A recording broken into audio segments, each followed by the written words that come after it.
saying God's blessings inside the city. It's not saying outside the city. So in different organizations, they will just say, oh, why does it seem like Jenny is who we need in the city? Then it says God's blessings in the country. Can you see this as well? Despite the kidnapping, despite people saying the economical system is shutting down, but you are still making your way. You're still making your way. I know of a family that at the middle of COVID-19, they built a palace during COVID-19. I mean, it was the talk of the town because people were like, during COVID, people were shut in. A lot of people were not doing businesses because, we couldn't interact with one another. You could not travel. I mean, people solely, just were working virtually. So how were they able to come up with the planning, the delegation, the having to do this, having to buy resources and materials, but they were able to build that in the midst of crisis. I've had cases like that, I mean, personally in my life as well, where, some big organizations will send for me and I'm like, I'm just 4 years in business. They will send for you. It's saying God's blessings in the city, inside the city, in the country. And guess what? This is not restricted only to Nigeria. That's if you're in Nigeria. This is not only restricted to here. It's saying in the country, it can be in different countries, okay? God's blessing in your children. By children, I don't want somebody who is probably a single woman or you're still expecting to say, but I don't have any. Your children actually symbolizes your offspring, your seed. So by seed, it could be your project. That means your project, you are going to be wealthy in line with your project. You are going to do so well in line with your project. You are going to have influence in line with your project. It's talking about the crops. By this, I mean in provision. In provision, in that which you have in your storehouse. The young of your livestock, the calves of your head. Can you see this? The lamb of your flocks. The blessings of the basket, the bread bowl, God's blessings in your coming in, God's blessings in your going out. God will defeat your enemies who attack you. This is also talking about protection. So you are going to have also the wealth of health. Let's go to the next slide, please. Yes, so that I don't just stay here, because I can go on and on over this. So when we are talking about wealth, we are not only talking about what you have in your bank account. Thank you so much, Ma. We're not only talking about what you have presently. Some of you, your account may be red right now, but guess what? There are other means of wealth that are open up to you that you can only leverage if you know them. If you know them. Wealth is an abundant supply of resources, particularly, for a desirable thing. It's like, when you have something in overflow, that's what wealth is, an abundance of resource. Abundance of resource. It's not merely just accumulated sports, but abundance of resource on every side that you can transform your own life and transform the lives of others. One of my mentors, in the financial sector would often say that wealth is the power to turn goals into reality. And I mean, that's just spot on. When you can turn your goals, your ideas into reality, you can execute, without having to linger for so long. That's wealth. You're wealthy. And so we've talked about spiritual wealth. I've touched a bit on all of this. By spiritual wealth, you will see this in all the women that we are going to talk about. We talked about spiritual wealth. There are many things I've done in my business and even in my years of helping organizations to scale up that I would not have been able to do without spiritual wealth. Spiritual wealth is actually, building a spiritual altar or space around you in such a way that you can download ideas from God. You can download ideas from heaven. In fact, even before anything will collapse, you can have the prompting. You can have the idea. It can come straight for you to be able to plan ahead. I remember when I had a project with a top CEO like 9, 10 years ago. The organization was just a newly established organization. And so they weren't doing so well financially. They weren't doing so well even in their operations. And so I was called on, to help him to step up. I mean, so when I got there I think in the space of maybe 4 weeks, when I got and I started seeing, the errors. I saw how people were stealing from the organization. I mean, including the consultants. Yes. I saw all of this and I started noting. I knew that if I go straight to the CEO and say that, I can see this, and that, she was going to ask me for evidence, right? And so I took enough from people. In fact, even from stakeholders that were working with the organization, even from those who were to supply resources to the organization. So I took all of that and I went to meet the CEO and I said, see this, over 30 million was already, taken from the organization without the CEO being aware about it. There were resources that were asked, that were requested for, and were not provided for. There were some that were requested for, and they actually provided a substantial, product. It was crazy. At some point, I cried. I mean, I cried for the CEO. I was like, how can people be so wicked, be so evil? And I wouldn't have been able to see all of this if the spiritual wealth wasn't there. I mean, you can find other aspects of wealth also in this, but I wouldn't have been able to see that. And so I brought it out.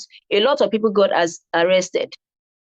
A lot of people got arrested. Then I was even younger and people were like, oh, what's wrong with this small lady that is already acting this? People are going to hurt you. I mean, they are going to use charm on you, this, and that. But I was so grateful to God when I left the organization that I had done my work. Until now, the CEO still honors me and still loves me like her daughter. So there is a spiritual wealth, there is the intellectual wealth, there is the financial wealth. Intellectual wealth is when you can turn your idea into a masterpiece. Not everybody has that luxury of time to even innovate. Do you know that there are musicians that cannot write their songs? If you know that, just put that in the comment section. And there are people who actually write for them. Those people may not be able to sing. In fact, some who can sing do not have platforms, but they can use that to actually gather and acquire resources for themselves. So what are you doing with your ideas? You can be wealthy in ideas. You can be wealthy in innovation, especially with the use of AI right now. You're just going to be on top of your game. We talked about financial wealth is also there. When we are talking about financial wealth, we're not just talking about the thousands or the money that is laying flat in your account, right now. We're talking about how you are able to manage your money and how you can manage into multiplying your money.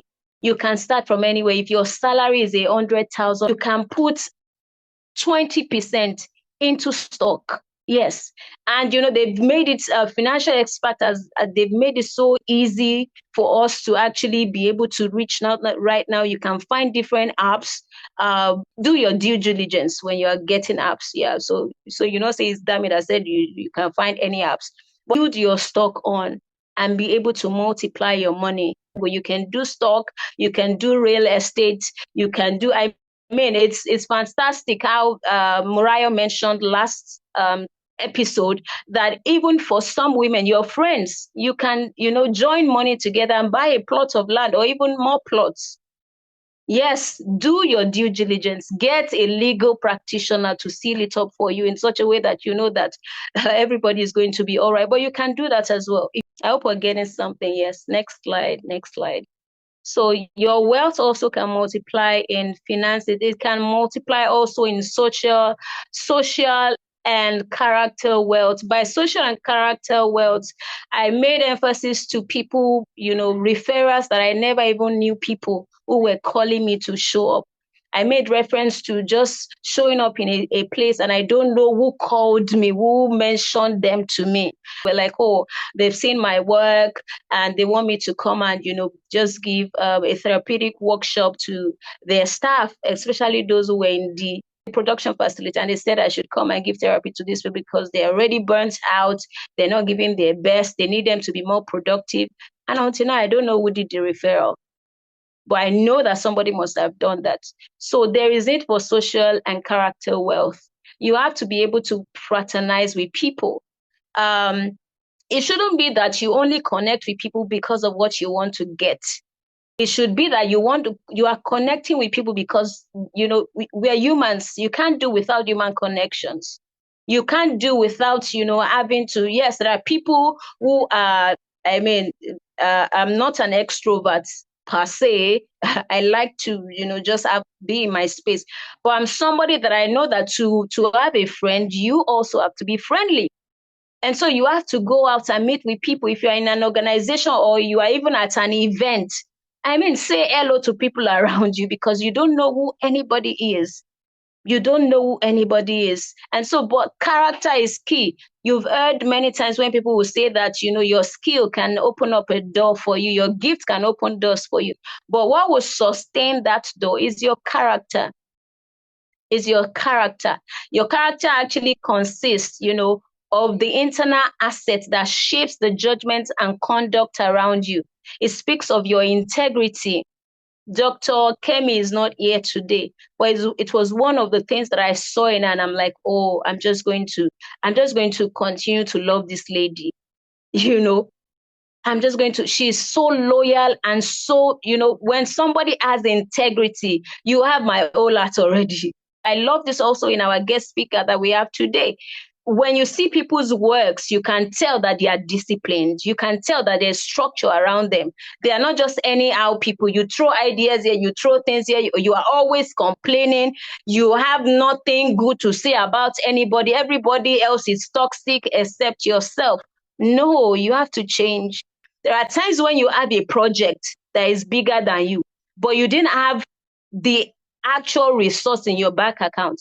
But somehow, with people, with the right connection, with the relationship that you've been able to build, you were able to execute it, in fact, excellently. There is the social way. Have you been without, answers, and you just open yourself to a mentor or to a coach or to even somebody? And by the end of the conversation, you already had the blueprint of everything you want to do.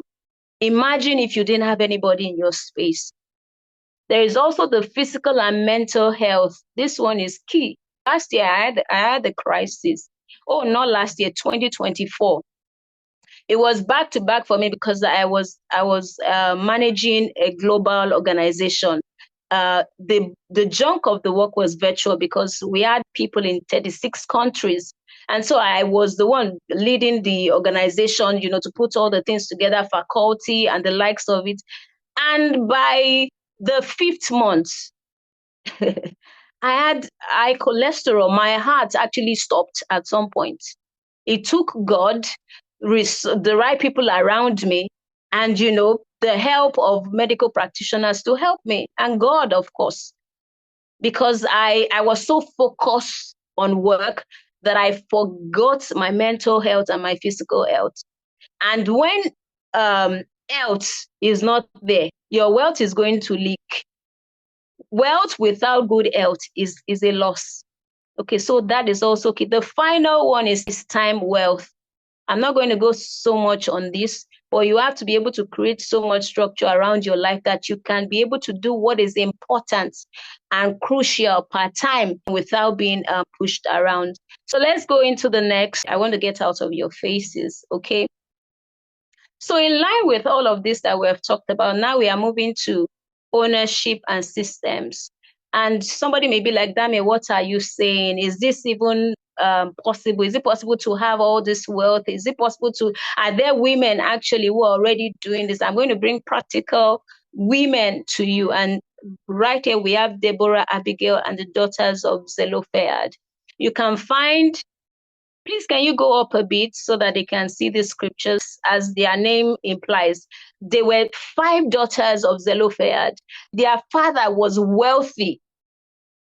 He was a wealthy man, but because he died without sons, the wealth was not going to get to them, 5 of them. But what they did was they intellectually brought out their different ideas, their different notions, and they went to Moses. They're like, yes, our father died, in the wilderness. However, he has 5 of us, 5 daughters. And so we believe that we are entitled to our father's property. We are his heir, in quotes. We are of the same DNA and of the same blood. And so you are not going to just, take this property away from us. And Moses went to meet the Lord. The Lord said, they are right. These women are right. Give them what belongs to them. But guess what? It didn't only end there. Moses called all the leaders, more or less now a national, national matter. Moses called different leaders, called everybody. I was like, before now, there is no law like that the daughters of a family should receive a property. Nothing like that. But when the Lord said it was right, guess what happened? It did not only end with these women. The properties were given to them quite all right, but the policy was changed. The policy was changed. When I think about it, I'm actually thinking about Nigeria. When I was looking at this story, it was Nigeria that was before me. That we are always waiting for leaders. Women are mostly waiting, maybe because of that, the system that has been created around us. And so I feel it is the right time where women in every sector need to actually begin to speak up about policies. Yes. They said from now on, because of this matter, when a man dies and has only daughters, all his property is going to be passed down to his daughters. If he doesn't have daughters, let his brothers have it. If he doesn't have brothers, let his relatives have it. The policy changed. Why? Because 5 women had awareness. They had a voice. They had legal backing and understanding. They had strategic engagement. They didn't just go to probably the leader of their family to cry, and do what we believe some women, often would have done. What right now do you think can be changed by you being in your organization? What do you think can be changed by you being in your family? They've been doing it even before I got into this organization. They've been doing it. What can you do? Do you have an awareness? Next slide, please. Next is Abigail. We see the same thing with Abigail. Abigail didn't have, the means of having to call some leaders of our city, but we could see that there was a man coming to destroy our family just because of the decision that her husband made. Scripture says that she did not tell her husband anything. She just took all the properties and went straight to David. You don't have to make this bloodshed be on your neck. But guess what? She also had social wealth. If she was not open enough and interactive enough to the people around her, there was no way any servant would have been able to communicate the crisis to her. And that way, David would have come and cleared our whole family. We move to Deborah. This is also another woman whom I love so much, in terms of ownership and intellectual property. Deborah is a woman who is all in all. I mean, all the types of wealth that we've talked about today, Deborah embodies them all. Spiritual, intellectual, financial, social, time, health. Yes. We are told that Deborah is, first of all, a prophetess. She's a judge. She's a wife. Can you see? She has a family boy, yet she was the one ruling Israel in the court, yet she was still a prophetess. She didn't say, this is a marketplace. I'm just going to leave my prophetic, expertise aside. She was able to save our nation from the hands of Sisera. She and Jael, they were able to save their nation from the hands of the bandits. Let me put it that way. Because everybody is waiting for the government. The way it's been running in my mind is like we should carry gun and just go and meet these bandits. like Esther, if I perish, I perish. Just to save these people. But let me not be emotional right now. Yeah. But we saw that Sisera was coming to destroy the Israelites. And then God spoke to Deborah God told her to take some decisions, and she called onto Barak. She said, Barak, gather 10,000 men. You are going to go after Sisera. You go through so and so places, and then the Lord says it's going to give you, head of Sisera. And Barak was like, I mean, you are the woman of influence here.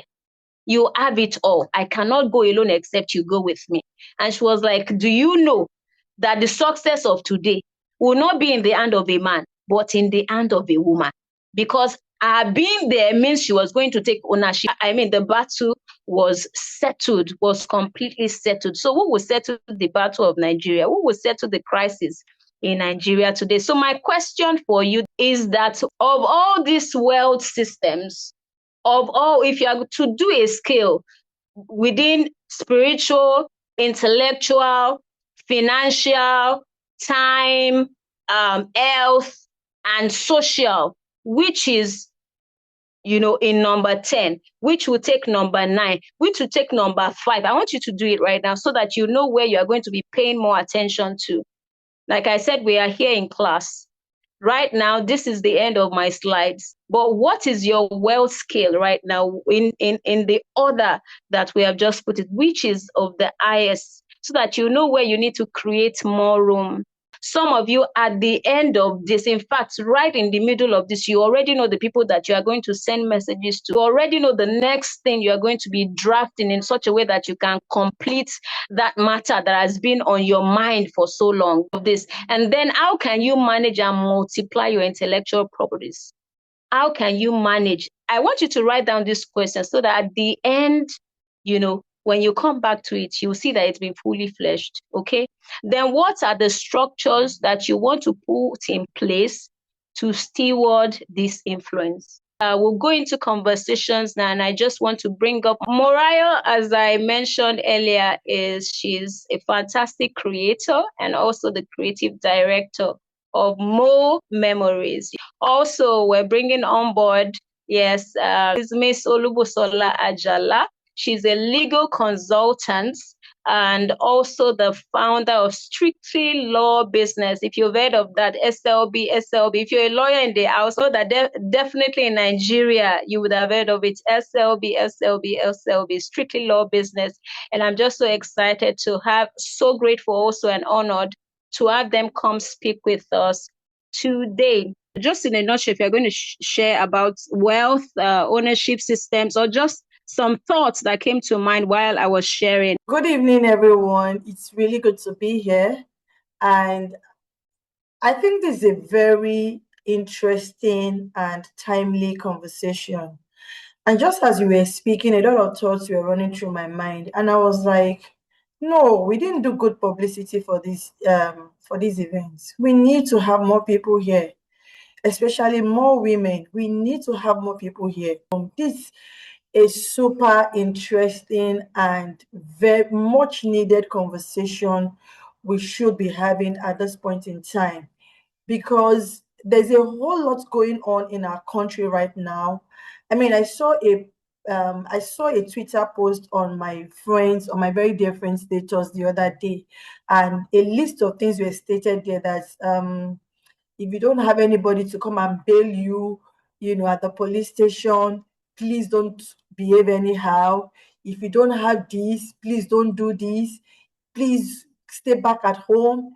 Please, don't go out at night. It just seemed like we are all sitting on the edge in our country, and nobody is, able. It just seemed like we are helpless. Yeah, it just seemed like we are helpless, and there is like nobody's coming to save us,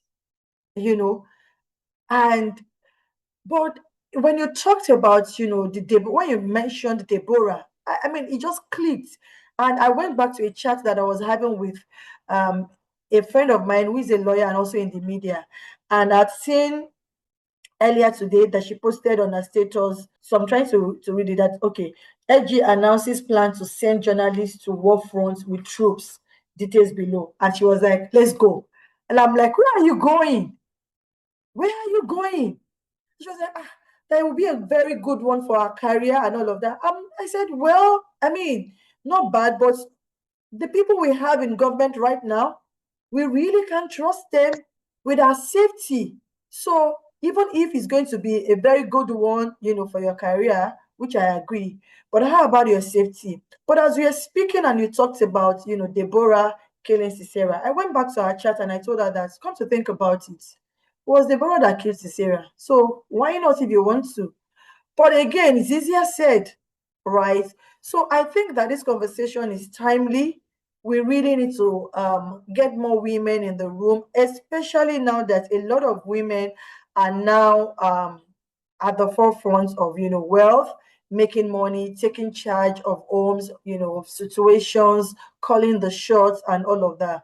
But you still find out that a lot of them still do not have structure or governance around what they are doing or around. So there was a lady, I think, who had made, maybe, they were making so much money doing some investments and all of that, but there wasn't any governance around it. There weren't, contracts in place, structures in place. I can't remember, what happened exactly now, but I think she ran into lots of debts because of that. So as much as we're, discussing wealth and all, it's also important that we talk about the structures, the governance. And I think this is really a beautiful thing you are doing, Dami.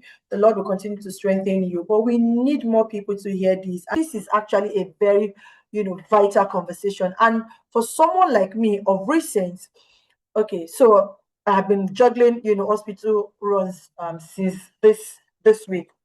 And I got to the hospital on one of the days and I was asked for my next of kin. And all my next of kin are actually out of Nigeria. So I was thinking, what am I going to put as next of kin now? Because God forbid anything happens. Those people you can't come from wherever they are. It would even take time if I thought they would come. So I just started thinking of, okay, I'm not going to die now, that I'm very aware of. But how then do I begin to make plans for everything that I am acquiring, things that I have, both intellectual, and all of that? How do I begin to make plans for it such that should anything occur, with or without me, people can actually know how my estate should actually be, sorted. And I've also experienced that myself. My mother died without anybody thinking she was going to die. But thankfully, she had, a bit of plan in place. And for the places where the plan was not, too concrete and all of that, I knew the struggles I went through to get access to some of our properties. So this is a very, very crucial conversation. And those are just my preliminary thoughts. Thank you. Okay, good evening, everybody. I want to thank everybody again for being here. Thank you for your time. We value you. This set of people that struck me the most in the list of women that we are studying today are the daughters of Zelophehad. And the one reason why is, of course, there's a lot of things that are happening, right? There's a lot of things, but how many people are changing? How many people are actually effecting change in the many things that are happening? People that don't have Fehad. We have no titles. We have no say, in quotes. We are not in positions of power. I mean, Deborah, at least she was in the position of power. She could influence change. Lydia was the wife of the house. She could influence change. Imagine a slave trying to change the fate of the people of the house. So it was something like that with the daughters of Zelophehad. In their time, women did not have a say. It wasn't a thing, but they learned to advocate for themselves, and that was priceless. They thought out of the box between themselves. We don't even know some of their names. Their names are Noah, Milcah, Hogla. We don't even know their names. We just know that they are the daughters of Zelophehad, right? Their father's children. And that's how it is. A lot of times, a lot of women are invisible in society. And that's why I think there's a lot of fights sometimes, a fight to be seen. You're talking sometimes and people cannot wait for you to be done talking. I've seen it a lot in classes. If you've been in a class with, a group of men or things like that, you're doing your MBA, you need to know how to assert yourself. You need to know how to advocate for yourself, to change narrative on your own behalf, because nobody's going to do it for you. There's no knight on a shining armor that is coming to save you. And that is one thing those ladies realized on time. Now, I'm not sent to everybody, and we are not sent to everybody. And you have to realize that. You have to know from time, who are you sent to? Who is your target audience? I have a thing for children. I have a thing for housewives. So my speaking, my message will speak to those people. You're not sent to everybody. You may be a leader and you're sent to leaders. Deborah, and that's the beauty of this, is that we are studying different women because they're the different stratas of society. They are the powerful women in society who can change things. And there's also the women that are invisible. They seemingly cannot do anything. But God is trying to tell us that nobody is invincible to him. Nobody is less. Nobody is small. Do you understand?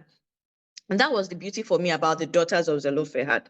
The fact that by just speaking up, by being bold enough to challenge, this thing doesn't make sense.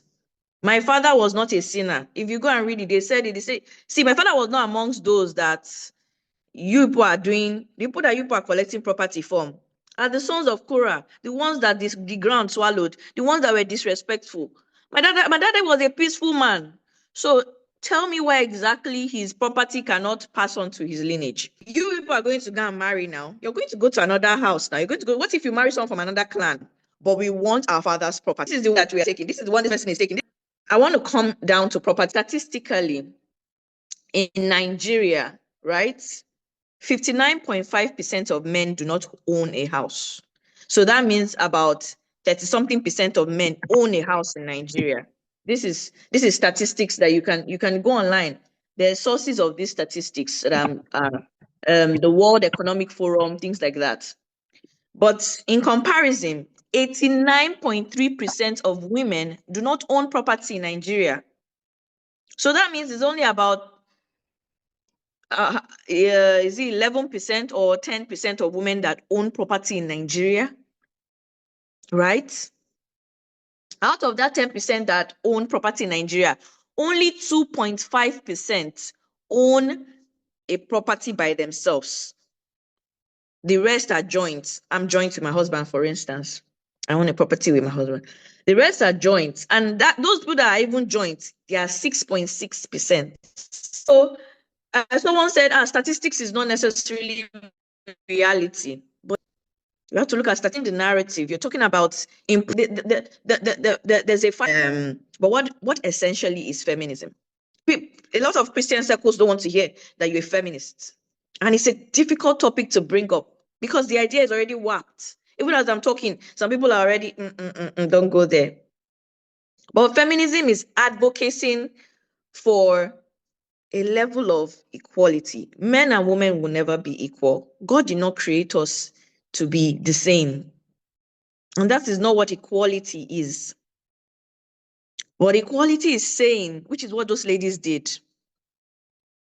Why shouldn't I get this? If I earned it, why shouldn't I have it? Do you get? I don't think I should go on and on. I think I've spoken enough to an extent. So thank you so much, Mo. There was something Mo said, that there would always be challenges. There would always be challenges. I mean, challenges actually happen so that, we can find new opportunities. There are people actually who feel challenges comes, it actually means that something is either wrong with your organization, something is either wrong with, maybe what you are faced with. But sometimes when challenges actually comes, it means there is room for enlargement. There is room for you to stretch. There is room for you to see beyond the level that you're in right now. I remember there was a time I was speaking with a friend of mine. I said, I love when challenges come, because that's when I feel like, okay, that means I'm about to break forth into new ideas, new structure. And I mean, my NGO that was created in 2013 was actually created in the midst of a crisis And that NGO has changed lives, has changed organizations. We are talking about 3,000 plus. And so when disruption comes, when changes comes, it's not just for you to say, to join every other person to say that, oh, is everybody that is faced with this? Is everybody that is going through the challenges? You have to find a way to upscale and see what is in the season for you. So thank you so much for that, Mo. So my next question will actually go to Sister Busola. A lot of us have heard about ownership. I mean, if you're in business, if you're in career, some people may be new to ownership, okay, but what really is ownership? I really want you to talk really on this, especially in the aspect of securing your intellectual property, with legal structure, because if we are building wealth, if we are going to build wealth, there will be a lot of risk that will be taken, whether in business, whether in career, whether in day-to-day, conversation with your partner. And I'm not talking about partner at home. I'm talking about a business partner. There are going to be decisions that you need to take that will be risky. But how does legal structure comes in for ownership? How does legal structure comes in for your intellectual property in such a way that you still know that this is mine, this is my endorsement, this is my blueprint, and you can further be able to steward your legacy and your idea. Yeah. Okay, thank you. So when it comes to ownership, there are different dimensions to it, and then depending on what the property is, if it is a real property that's in terms of real estate, and real estate now, it can be land, can be houses, then if we talk about intellectual property also, if you also talk about, maybe running a business.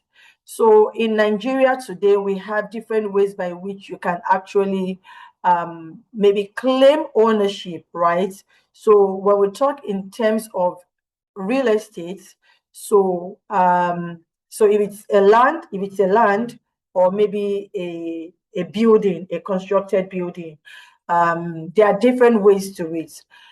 If it's a land, if you're purchasing a land, right? So there are different, and depending on the states you are in Nigeria, so we have what we call roots of title.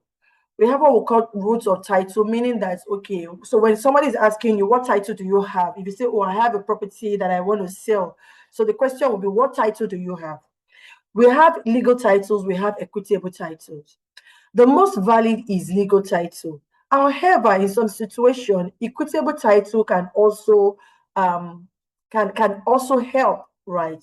Now, legal title is the instruments you have to prove your ownership of the land. In Lagos State, would say the best route of title is deed of assignment, governor's consent, registered deed, right? What that means is that if you're buying a plot of land from a family today, and what you are, if all you are giving is a receipt, family receipt, you don't have a good route of title that can help you continue to own or to lay, claim of ownership to the land, because a family may own the land today, but as we all know, we are in Nigeria, we have government acquisition that occur. Case in point, I bought, and this has happened to me, so I'm just going to give that example. In 2022, I bought a plot of land somewhere around, Ibeju, Lekki, Ekpe axis. And I was all excited about it, that, oh, yeah, I'm beginning to own some property apart from the one that, your parents would, you would inherit from your parents. In 2023, I purchased 2 more plots, and I was like, you're not doing badly. And thinking of, okay, what I would do with it. So it was and it was from the same vendor. And this is a trusted, person, right? Let me put that out. And by the time I was purchasing that of 2023, in fact, I even wanted to get some of my, cousins, to also come purchase. By the time I was purchasing that of 2023, I was like, okay, so that of 2022, how far, because I just made down payment for the land, but, things like, survey, documentation and all of that, I had not, finalized that. But of course, for the land, I'd actually made payment for it. So I asked, and then I was told that, we had issues with that land. The family, there's some sort of division amongst them and all of that. And so that land is gone, like gone. But don't worry, these two sets that you are purchasing now, these two plots you are purchasing now, we are also going to give you the other plots. We are going to make, another plot available for you in this other two you are purchasing now, such that you can then have 3 plots. And for me, it was a brilliant idea. So I was like, okay, and I said, please just make the 3 plots together with themselves, because I don't know what I want to do with this. But whenever I know what I want to do with it, I may even be able to build a mini estate or maybe build a school or something. So I was, interested. I was excited. And then I'd made payment for that also, but I had not paid for documentation, survey, and all of those things. And when the time, came and I wanted to make payment for that, and I was, trying to confirm if it's still the same account number, it was then I then started hearing stories. Something, Lagos State governments, they are doing this, they're doing that, you can't have, they're not approving, there's something. And meanwhile, all of the checks, according to the vendor, was done with the government, right? So I'm saying this to say that sometimes you may even do everything right, but something may still go wrong. This is Nigeria, unfortunately. Unfortunately, this is Nigeria. And a lot of the issues we have around, the real estate industry today is highly unregulated, but a lot of them stems from the government, because something can be done. The banking industry is well regulated. So it tells us that something can be done. But some people are benefiting from the lack of regulation in that industry. And that's why we have a lot of things happening there right now. To cut the long story short, I no longer have 3 plots of land. And so, yes, I no longer have. And so you begin to wonder, so back to what is ownership in real estate? So ownership is beyond getting a family receipt saying that, it's the family that own it, it's been their forefathers, they've built there, they've done this. A lot of people are living in places like, Ikorodu, far off Ikorodu, and some other areas that when you go, a client wanted to purchase some building in Ikorodu. I was like, it's a good building. So I think this is a good, investment to make. And I said, okay, send me the documents, let me see. Lo and behold, they didn't have any documents. So that, to that property, there are no documents there, because people will encroach. We have a lot of, people encroaching on land and, building there, because you're thinking that, okay, government may not come, in the next 20 years, so we can stay here and then we can just keep making our lives here while we look for money to regularize. And sometimes, truly, government may not come in 20 years, but the day government will come. If we can all remember, when Fashola was governor of Lagos State, there was that year that a lot of houses were demolished. There were a lot of houses that were also, they had to push the setback, because things were not done properly. I remember I was still in school then. There was somebody who had just purchased a petrol station. And I think maybe the person just sold it or something. I can't remember what the story was. But that person had just made that investment, and that petrol station was marked for demolition. That was a lot of millions that gone into, that was going to be, you would lose at the time. So again, when it comes to land ownership, you have to be very careful. What's the history? So when we're talking about documentation, there's something we call recital. Recital is where you are able to read what the history of that land is. How did the owners come about it? Was it their forefathers that gave it to them? How did the forefathers come about it? So you have to know what the history of that land is, and then what's the current status of the land. There's government accession, there's gazetted, there's just a whole lot. So, but bottom line, good root of title will be For Lagos State, a CFO can pass, a deed of assignment can pass, and then a registered, a deed of assignment may not even totally pass if it's not registered with the government. So you need to register with the government and get governor's consent, right? So that way it passes. Now you could say, okay, I don't have all of this title. Those are legal, title. But if you are in possession, right? You are in possession, you currently occupy, that property. That's what we call equitable title. So nobody would say, okay, there's this, building, somebody is in possession, people are living there, and then I am selling it, saying I'm the owner, and you didn't take, you know that people are living there. You didn't actually take the time to actually ask from the people living there to say, oh, I'm buying this property, I'm purchasing this property. I just want to do some due diligence to be sure that, the person who I'm purchasing from is actually the real owner. Imagine you're purchasing and then the person you're purchasing from is not the real owner. Meanwhile, the real owner is the one presently occupying the property, or even has put somebody, in occupation of that property. So that's equitable title. That can pass to an extent, but the best route of title is having a legal title, which can be CFO, but the best one in Lagos State will be a registered deed of assignments where we have the governor's consent. Now, talking about business, we have the Corporate Affairs Commission, who is in charge of registration of businesses. So if you want to start out a business, you want to start out in a business, maybe you're going into a business all by yourself, and depending on the kind of business you want to do, maybe you want to start out as a small scale business, I'd usually advise that you go for business name, right? Because the obligations or the post-registration obligations are not so enormous, right? Yeah, so you can go for business name. That can be for a sole proprietorship, or even as partners that want to come together. You can also have, limited partnership, under business name, that you can come together as partners to do that.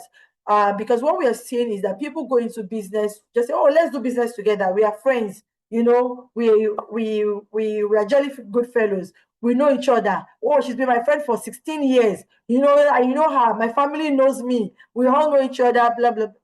Please, it's better apart from even registering with CAC, you should have, a document. You should have a document, a contract, partnership deed, partnership agreement, shareholders agreement, because what you have with CAC is not enough to put some context in place, for how your partnership would run.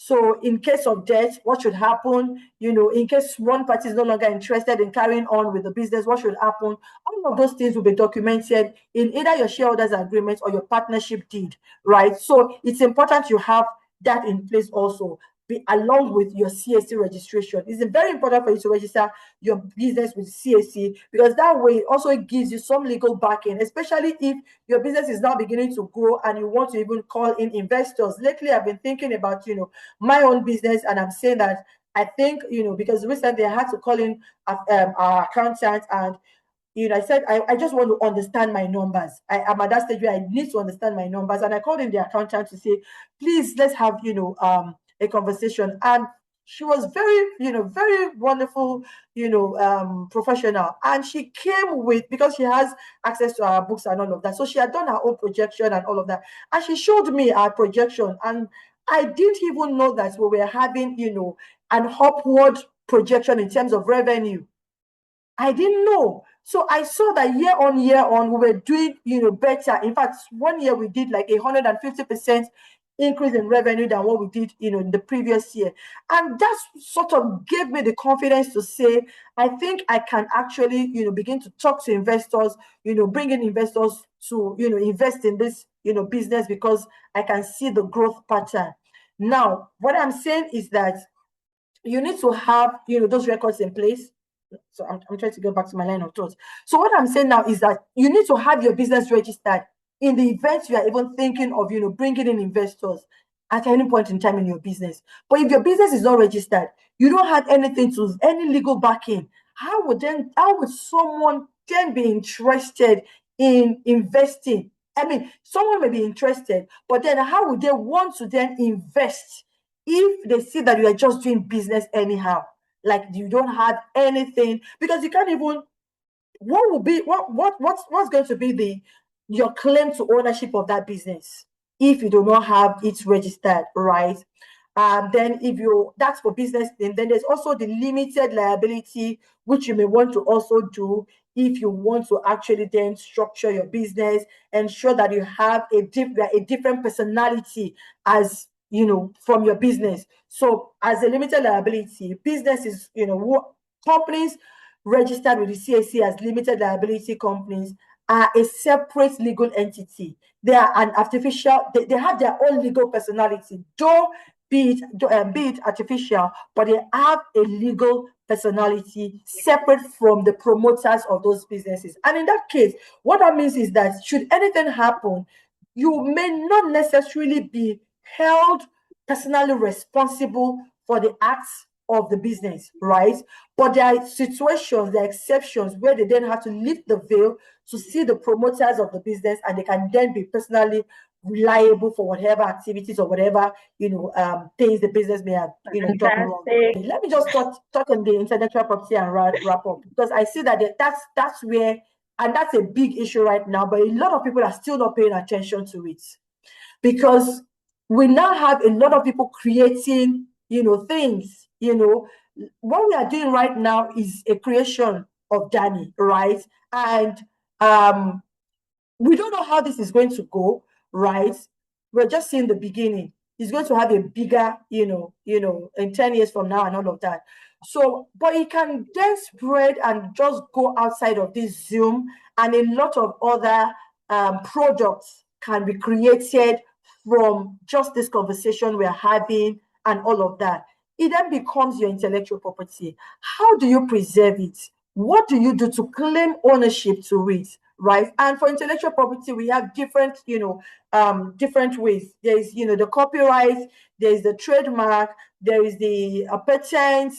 Depending on what exactly that product is, you know, then you have to then know which you are actually going to be registering under, right? So if you're talking about a name, then you know you're looking at, you know, your trademark, right? If you have an invention, you're looking at patents. If you're looking at publication or original works original to you, then you're looking at copyright. So, and all of these have different bodies, you know, by which you would actually register them. We have the trademark, the register of trademarks, and then we have the Nigerian Copyright Commission, where you can register, you know, your copyrights, and that could be, you know, songs, you know, publications, and, you know, all whatnot. So I'll stop here for now, and yeah, I'll stop here for now. Thank you so much, ma'am. Thank you. I'm already just having a fantastic time. And, you know, while you were sharing on ownership of law, I was like, I wanted to touch other places. And I love that you switched to business. The part I would also want you to talk about, we'll come back to that. Back to Mo. Because we need to talk about structure. Yes, I know a woman can have it all. A woman can have it all, but there need to be system, structure, you know, built around her in such a way that nothing collapses. So Mo, how can these women here, how can a woman build structure, you know, in such a way that nothing actually collapses, whether it's business, whether it's, you know, family, whether it's, you know, just your whole enterprise. I've been switching in between networks. It's a wonderful day. Okay, let me be quick. So there's a quote I heard many years ago, and it's said to be leader, lead thyself. And I think I've said it before. Leader, lead thyself. And the only way you can, you know, create structure is you start from somewhere. You start small, right? And it starts from your daily habits, the things you do daily, how you manage your time, right? There's no place you are that is too small for you to understand and learn time management. There's time management, there's wealth management, there's boundary setting, right? If you're going to be successful, there's understanding communication development. And in all these things that we're talking about, ownership, investments, the most important place and person that you can invest in is in yourself. And one thing I've seen, especially with, again, I'm called to mothers. I have a series on YouTube that was for mothers. I'm called to the seemingly invincible people. One thing I've seen with mothers is that you tend to lose yourself unconsciously if you're not careful when you give birth. Now, I'm not one of those that would say the place of a housekeeper is redundant. I've had many people say things, even preachers insinuate that God did not create you so that you just go to your husband's house and be cooking and taking care of children. And they say this in good light, they mean this in good faith, but it is insulting, right? It is degrading, especially to the percentage of people that this is what they do. So even in that space, can you own things? Can you move in ownership? Can you move in wealth? Yes, you can. Yes, you can. There's a saying that you cannot have it all. But to an extent, regardless of, we tend to put ourselves in a lot of boxes in Nigeria. And that's why we are not even multifaceted as we think or as we can be. There's still a lot of potential. I look at the church, for instance. I took a course. Dami knows I'm doing a Bible school now, and I took a course in apologetics last year, and that course was from the Michigan School of, I think, apologetics, and it was so beautiful to me that school is abroad in the United States, and we have other places like that, but their ministry was so unique, and they were impacting us here. We don't have anything like the apologetics ministry in Nigeria, but we have more Muslims in Nigeria than they do abroad. We have more people that need to understand the defense of our faith here in Nigeria. So why don't we have that out of, that's because we don't think out of the box, right? We are very stereotypical, but wealth is not typical. Creation of wealth is not typical in any way, shape, or form, right? I'm in my house today. I have different streams of income. Yes, photography brings me money, but thank God I studied architecture. Once in a while, it brings me money too. I have investments that I've been doing. Thank God for COVID. We did different things in COVID, though. Different things in COVID. The ones that took our money, agro partnerships and the likes. And the ones that increased us. I didn't know about Bitcoin, but I was open to it and I did Luno. And I can't tell you that I put in 200,000 or something and I got millions, from doing something that, yeah, there's risk and there are different things like that. But we have to be open to take, even if you are mostly a housewife, are you opening yourself up to knowledge? The greatest investment you can make is in yourself. I love the way Dami put it. The relationships that you even have. What are you and your friends discussing? What are you talking about? What kinds of friends do you have? When I notice that you're a woman and your energy is gossip, talk about other people, with style, I'll withdraw from you because that's not where I'm going. That's not my alignment. Because I'm mostly a housewife does not mean I should be gossiping and wasting my time on another person's life and topic. Right? So, how you manage your time is very important. How you see yourself is also very important. It will determine the structure you create, even for your children. You cannot give what you do not have. If you're not a reader, your children will not read.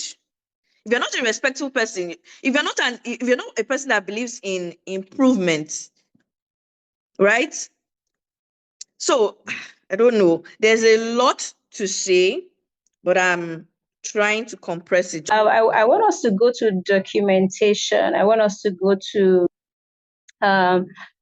keeping records. I want us to go to actually, I was going to say Dr. Olubusolaza. So let me give it to her. I mean, while she was sharing, she talked about, how she asked, accountants, to, help with the revenue, to know where they're at. And one question that came out for me is how many businesses, how many person in this room right now has a record of their revenue?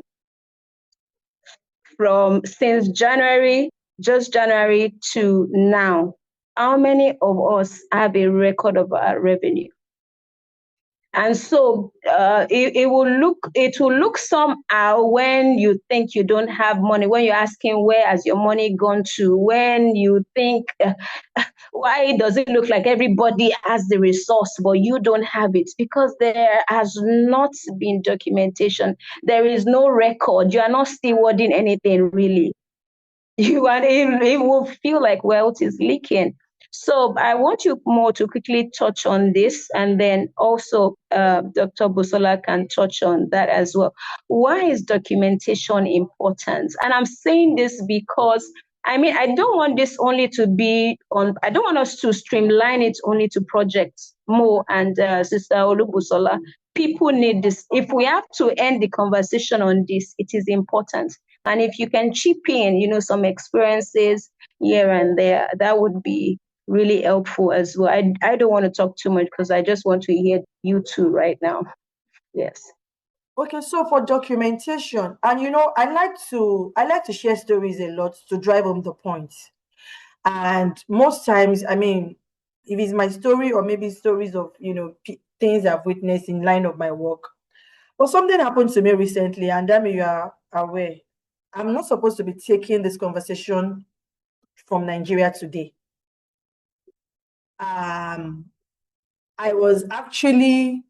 I should actually be, in another country, but I would say maybe it was lack of documentation, not lack of documentation, not lack, because in retrospect and thinking through it again, I realized that I had the necessary documentation, but maybe because I had the necessary documentation, but I didn't know, because I wasn't paying attention to it, that okay, yes, with the documentation you have, you can actually put it forward.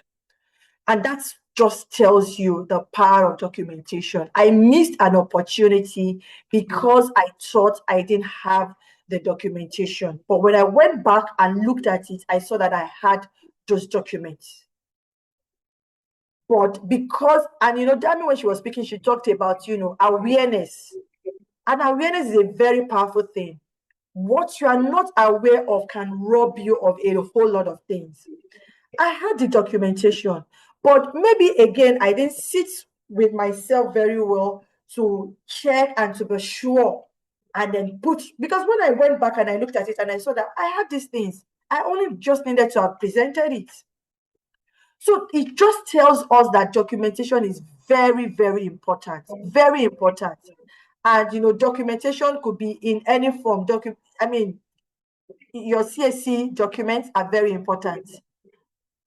That's why you need to be registered in the first place, for you to have those CSC documents. And it's not just enough for you to have the CSC document or enough for you to be registered. You also need to keep updating your the Corporate Affairs Commission that you are still a going concern, and you do that by filing your annual returns. Your books also is your documentation, your books. And we have quite a number of free tools that we can make use of today to do your books, your documentation, your invoice. Also, if you are doing business, invoice is also a documentation. It is, because in this documentation that I was talking about, that I think I did not have, I have plenty of invoices that could have passed, that I could have used as evidence. So your invoice is also your documentation. So if you're doing business and you're just sending, your quotes, your fee quotes over WhatsApp. Okay, so this service, how much? What's the cost for this service? 150K, and then you send your bank account. Even your bank account is your documentation. That means you must have a corporate bank account and separate your business money from your personal funds. Very important. I run, I make money, like, Dr. Moria says she makes money from different ways. I make money from, different means. But I was at a point putting all of them together in one corporate account. But this year, I told myself, no, let us know which one is bringing in the more income. Let's know the one that is not bringing in plenty income, so that we can know and know the one to focus on and channel more energy to. Because if you have a business that is giving you 6 figures every week, and then you have one that is giving you maybe just in the tens of thousands, why would you now keep, and then maybe the customers from those ones will even be the ones that will be dragging you in your sleep. So why would you not keep focusing on that? That's the 80-20 rule. So it helps you to know which business is bringing in more revenue, and then you channel your resources, your efforts to that one more and more, right? So that's also documentation. Contract is also documentation. A lot of us go into, agreements, into businesses with, people without documenting, no contract, nothing. When people come to me and say, oh, somebody is owing me, somebody is doing this, okay, do you have any loan agreements? No. So how can we be sure that this person is actually owing you? So contract, and someone say, oh, we have a WhatsApp chat. Yes, WhatsApp chat can serve, but it's also, there's a limit to it, because then there'll be no terms and conditions. It's just an evidence that, oh, you lent the person money. But then what are the terms and conditions? So contract is very important for documentation. And then if you're a creator, whatever you are creating, are you also publishing it? Are you registering it? So also, that's also another form of documentation. Did you publish it with the NCC or with the trademark? A popular, so Money Africa, I don't know if a lot of us know Money Africa, but Money Africa recently got a judgment against another company who is also in the finance space on the use of, I think it was a trademark issue, right? So the other entity was using a name that was, I think the other entity came up with a name called Mon Afrique. And if you think about it, they operate within the same space, finance, this is Money Africa, Mon Afrique. Anybody who is not very familiar with Money Africa can actually mistake, that name. So and because they also operate within the same industry, so that's some sort of passing of some sort of similarity in brand names and all of that. And Money Africa went to court and they got judgments. So again, but imagine that Money Africa was using that name but had not registered it. If they didn't have a registered trademark in that name, you would have just been, oh, you're using the name. But again, also, that's why we are lawyers. There would always be one way or the other to get judgment. There can be also the issue of, goodwill. Yes, they built goodwill in the name, so that can pass. But imagine if they had not registered that name. They don't have a registered trademark in that name. That entity would keep using it because first in time prevails. So documentation is very, very important. And that's why I say to people that, getting a lawyer before as a preventive means is better than as a curative means. Because when you come to me, when the deed has been done and you're in trouble, I'll charge you more. I'm going to charge you more and more. I love money. I will charge you more. But if you come to me at the time you are starting out, and that's why I tell clients that I'm working with that, please, if you're having any conversation, look me in from the beginning. Don't look me in when you have already agreed terms and you want me to create magic. I won't. Look me in from the beginning so that I can, then guide. I can be part of the conversation. I don't need to know all of the numbers or whatever, but look me in from the beginning. Let me know. Let me be able to advise you on the terms, on what the governance should be, and any other thing that comes in as far as contract drafting is concerned. So that's very, very important. It's very important to have contracts in place when you're going into any form of agreement or any form of business transaction with anyone, even with your siblings. Very, very important. Let there be some governance around it. And when people see, anybody that even has it in mind to be dubious or not to stick, once they see that we are bringing in, governance, bringing in a lawyer, bringing in a professional, then they would sit up. And if they have any ulterior motive, is either they back out or they begin to, do the right thing. So, yeah. Thank you so much, Mama. So grateful. Mo, do you want to go now? I mean, talking about documentation is quite important. And just to quickly share before Mo jump in, I mentioned starting an NGO in 2013, right? And that was before I professionally became an art therapist and I went into the global sector. But guess what? Many of the projects that we did then, I mentioned 3,000 people, quite all right, right? But many of the things that we did then, if they were not documented, some of the opportunities that I have right now, I wouldn't have been able to get them because probably there wouldn't have been documentation, but because there were documentation. So if you are looking, I mean, I don't know if it was Mo or Ms. Busola that mentioned is that if you are looking to getting grants, if you are seeing other people getting grants and you're like, oh, you one day want to get your own grant as well, you want to get sponsors. Documentation works a lot because people want to see what you have done. They want to know how you started. They actually want to see your evolution. You didn't just jump into these markets. How did you start? Whether you are working for somebody or you are working on your own, documentation is important. If you are going to scale from one organization to another organization, you may need to document your ideas, your innovation, your work with your current employer in such a way that when you are meeting a new employer, I mean, when you bring your records, they know what you are worth. You can even call for your numbers yourself. You can dictate what you want because there is a record, all right? You're not just working for the air. You've been able to build something. So more, let's have you, please.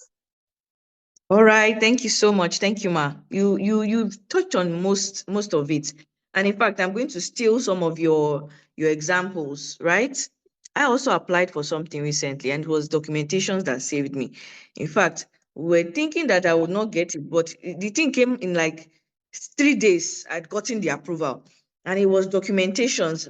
And one thing I'll say is that documenting is not easy, but I came from a background of documenting. I studied architecture. You have to have a portfolio. You have to keep records. So I came from that kind of background. So I'm an Obasabi housewife. I got out of school, did in a business name. I've been filing taxes, CSC since. So I have all my CSC records.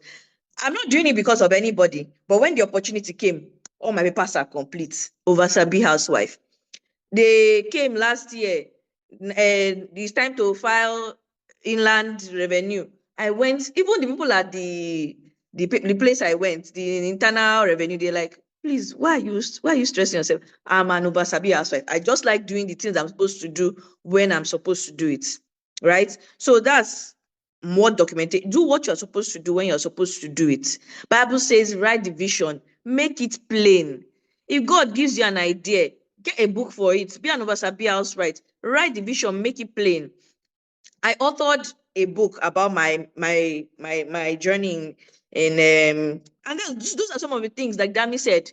You won't even know when they go and do their own research. They will check. They'll put your name, Murayo. Yeah, my name is Murayo Ahunaya now, but I was once Murayo College. They will put your name in the internet. They will see everything you've done. They will see your works. I do YouTube channel. What is it? What are you doing with your hands? And what can people see? What are you writing? What are you telling? What story are you putting out there? Right? So keeping records is not just a legal record. I love the way she said it. WhatsApp message is admissible. Thank God for every receipt. When you're sending your receipts, even when I'm sending money to my dad, you know, when you're applying for all these things, you're applying for a visa abroad and all these things, they will tell you to bring your bank statements. You bring your bank statement, they are looking at you are looking like a fraudulent person. How would they admit you into their country? So even the way you document, even the way you put things, how do you put? I'm a photographer, for instance. Creatives are very flexible people. But per year, I have a folder, 2026. Inside that year, I have the different clients. 2025, 2024. Are your records clear? Can you go back to your records and that is documentation. Documentation is not only the legal aspect, it's even in your life, even in your children's life. On my phone, I have Joshua's folder, I have Ezekiel's folder, I have mommy's folder. That is documentation. It is doing the things you're supposed to do when you're supposed to do it. With your parents, there's a day. There are days I call. That's also setting boundaries in your life. You know, there are things that I do. There's a time I'm supposed to do something. Documentation goes beyond just legal documents. It's doing the things you're supposed to do. So that when the time comes, I've already been filing my CAC. When it came time to present, you are not going to run away from your country. It was very easy. Me, I have business here, and I was not doing it for you. I was filing my taxes. I was doing different things. It's there. When it comes to your bank records, when it comes to, and again, no business is too small. Every business, me and my sister started a business where we do photo. That business is mostly a charity organization, Scripture Picture, right? But with business name, we opened a bank account. My business itself, the photography business, I opened a bank account. Everything has its place. Serious people will not come to you when you are not serious. A big client, you're not going to be waiting for a big client to come before you open bank accounts, before you have current accounts, you have domiciliary accounts. You can't see anything that you have in your hand that's too small. That's documentation. And when you open this bank account, no matter the person that is coming, you have a good invoice, you have a way you do your things. There's a respect that will come. There's no amount of money that you will call that will seem to, because you're not sending personal accounts to them. You're sending your business accounts. Long and short of the story is Dr. Olubusola has said it all, right? You have to learn to dot your I's and to cross your T's. Let whatever you're doing be clear from the start. Make the vision very plain. Write it down. You're having and I know that, again, I know that with creatives, I've been on both sides of the coin. With photography, it may not be easy to be drafting contracts. There's just essentially a serious buy, or you're doing cakes and things like that.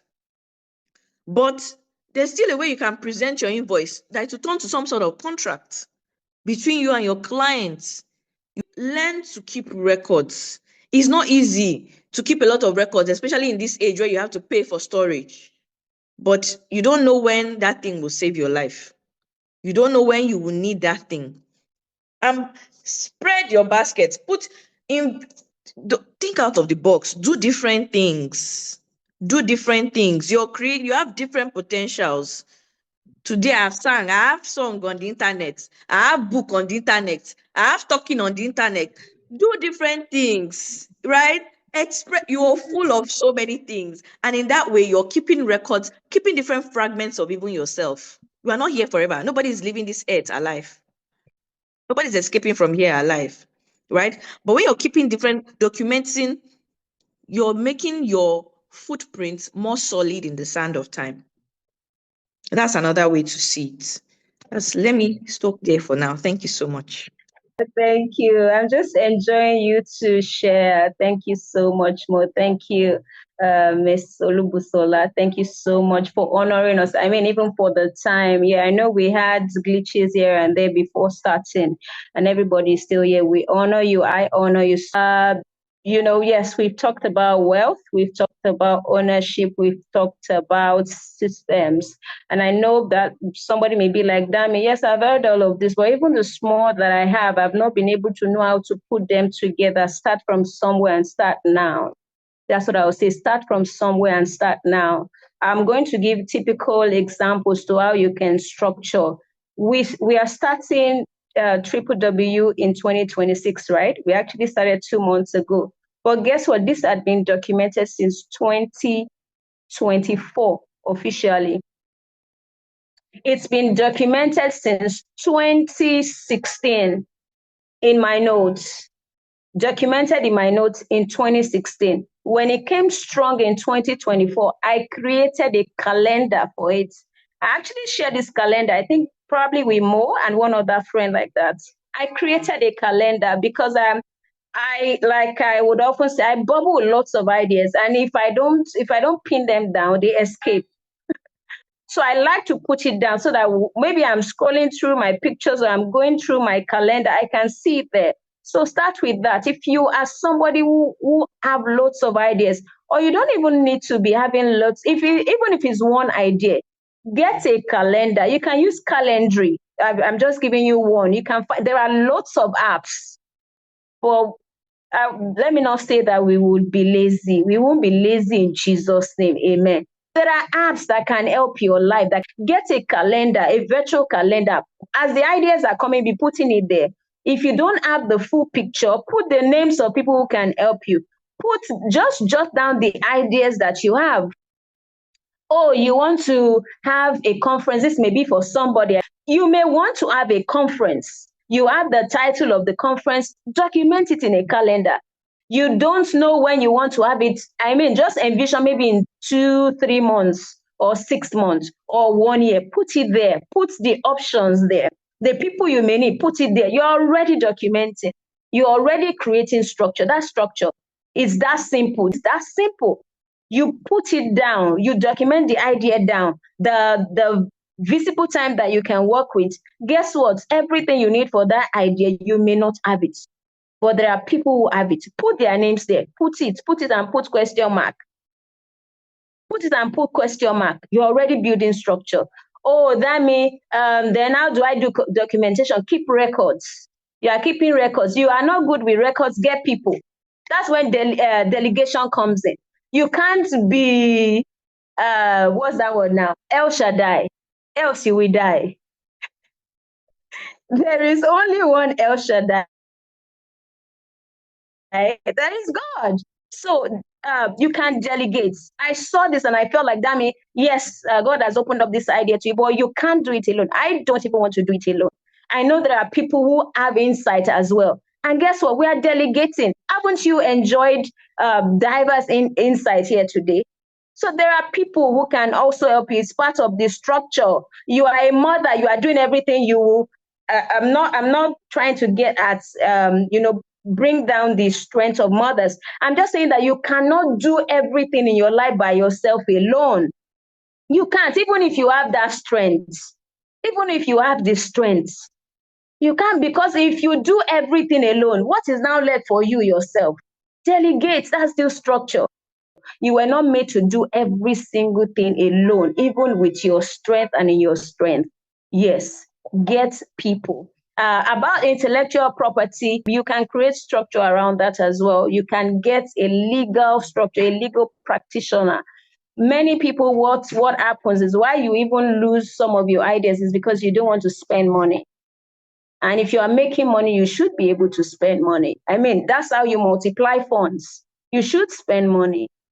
You should spend money. I have some elderly around me who are doing fantastic in their businesses. And I'm saying you can do more, but guess what? They're doing everything. And I'm like, and the question is, these people, they like money. They're even going to steal from you. I'm like, use your money to buy comfort. Pay people. Pay legal practitioners. In fact, some of them, you can beg them that, please, let me pay instrumentally. But use your money to create structure even for yourself. When you pay them, your structure will be in such a way and your work will come out in such a way that you can scale up, you can multiply. Why are we talking about this? How is this important to Triple W? To build wealth, there is need to not only manage, but to multiply it. And if you are going to multiply wealth, you will need to be able to steward what you have now in such a way that it can become more, it can be multiplied for more resources. You will be able to reach more clients. You'll be able to reach more lives if it's for impact. And you will be able to even multiply your resources in terms of wealth. All right. So thank you so much for joining us. Moriah, what's your final word?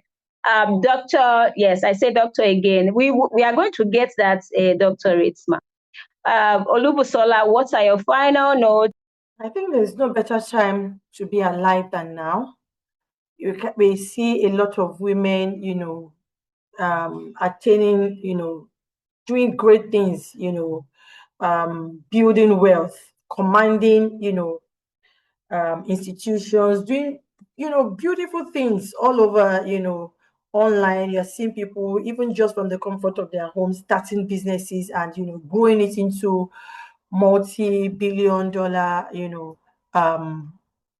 businesses. So the opportunities are there, and again, the technology, social media has democratized a lot of things that you would need permission before. You imagine before you have to get, you have to buy media media slots, maybe on TV or radio. You don't need that anymore. Social media is there. You can just start something. I mean, that's how I started my own business anyways, and it's growing. So the opportunities are there. There is no, we don't, you don't even need permission. The only permission you need is God and yourself. You don't need permission from anybody to say, I want to do this, I want to do that. And again, start, fail quickly, make whatever mistakes you need to make, learn the lessons, and if you need to pivot, you pivot. If you need to move on, I would usually say there are no mistakes, there are no failures, right? There are only feedback. If you do not start, you don't know what you would have actually missed, or you don't know the opportunities that are available. What I am currently doing now in my business wasn't what I started with. I have seen other opportunities, and I'm making the pivot gradually. And so again, to also piggyback on what you talked about the daughters of Zelophehad, and when Moriah also talked about it. And I remember that, very not recently, not very recent, but I mean, maybe in the last 5 years or so, we had a landmark judgment that also nullified the former law that we had in place around female inheritance within the Igbo traditional system. Now, females can actually inherit within the Igbo traditional system. So it tells us that, in times that we have now, there are a lot of opportunities. How are we taking advantage of it? How are we maximizing it? And again, I'll just run up by saying that I pray that the Holy Spirit will open our eyes, open our mind, give us, seeing eyes, hearing ears, and a mind that can comprehend the opportunities around us, so that we can just take advantage of it. Thank you so much, sis. And I just love those last lines that you gave. The Holy Spirit, yeah, that's our competence in this era. That's our competence. Mo, your final thoughts, yeah, to the women in the room, your final thoughts.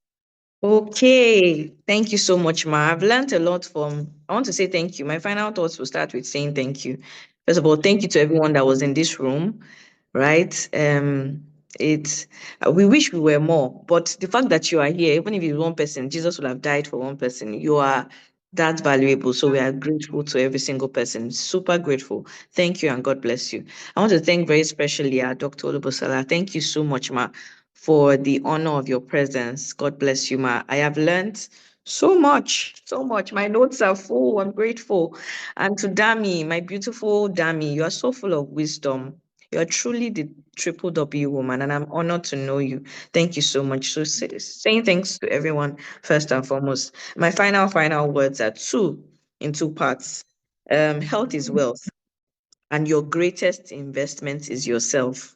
You are your greatest investment. You. You are God's greatest investment. You are the greatest investment that God has. And so you have to take care of yourself. Your health is your wealth. You have to take care of your spiritual health. Everything proceeds from the spirit, whether you like it or not.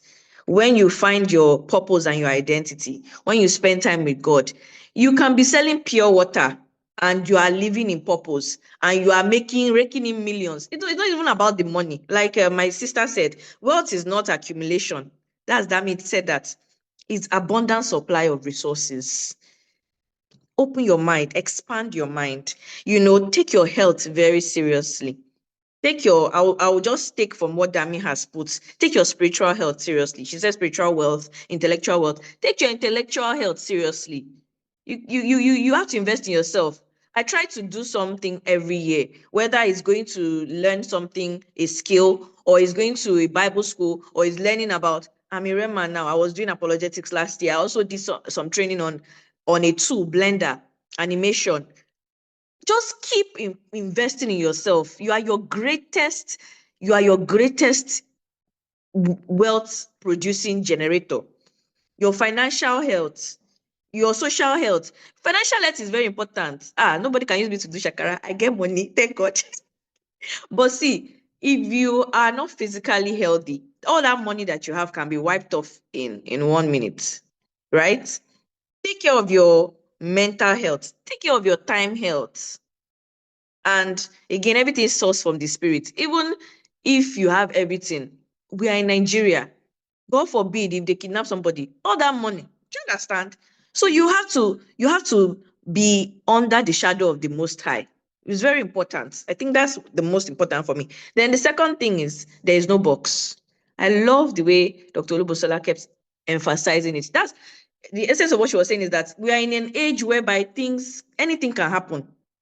The guy that became trillionaire, Elon Musk, he did not believe in the thing he was doing. He even said it, that it was just a joke, SpaceX. Who would have thought that it would turn into something else? But we are in that age whereby the new set of billionaires and millionaires are raking in, and it's from anything. A couple of years ago, you couldn't have been a billionaire on cryptocurrency. It had to be material wealth. It had to be something you can see. But something people cannot see is what a lot of people are.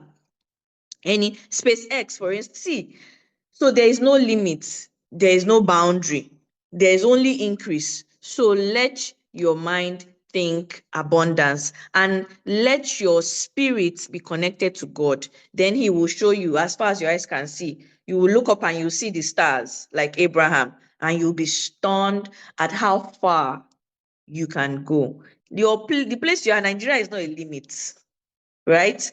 People have become wealthy off YouTube doing videos. How, who knew that would be a possibility?